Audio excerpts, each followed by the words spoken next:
जों बेयाव आनजादनि थाखाय मोजाङै मोजां नाम्बार मोननायनि थाखाय जों बेयाव आनजाद माबा बोर बिनाय जादों।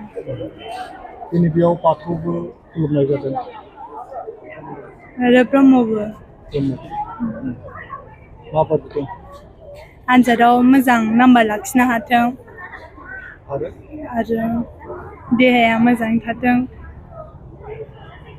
बेबायदिनो। ये मांग रही है कि ये सब पढ़ाई में अच्छा है और सब एग्ज़ाम में अच्छी तरीके से पास हो। मैंने ये सभी से यही मांगा है कि सब यही पास होके सभी ज्ञान प्राप्त करे, यही मांगा है मैंने। जोङो बेखौनो बिदों कि जोंना एग्जामावहाय मोजाङै मोजां नाम्बार मोनथों, फेमिलिखौ जोंनि न'खरनि मानसिफोरखौहाय खुसि खालामथों आरो गासिबो बेखौनो बोर बिखायो। आङो 8आव फरायो। टनिका नार्जारि।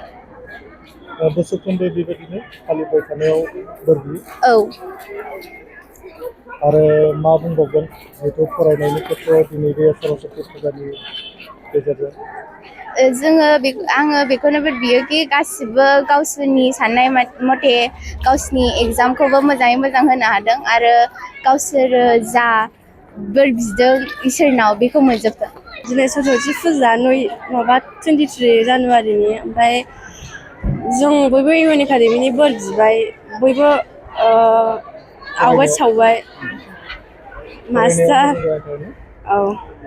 मास्टार पेरेन्टस ओमफ्राय जों स्टुडेन्टसफोर जों बोर बिबाय ओमफ्राय आहुति सावनानै माने बयबो इउएन एकाडेमिनि स्टुडेन्टसफोरा गासैबो बोर बिदों आरो मास्टारफोराबो। जोङो मेट्रिक दा एबार 2026आव जोंना मेट्रिक आनजाद दङ, बेखौ मोजाङै उथ्रिनो थाखाय जोङो बोर बिदों आरो गासिबो गथ'फोराबो बोर बिदों एग्जामखौ मोजाङै उथ्रिनो थाखाय। 10 दा। बर्नालि ब्रह्म।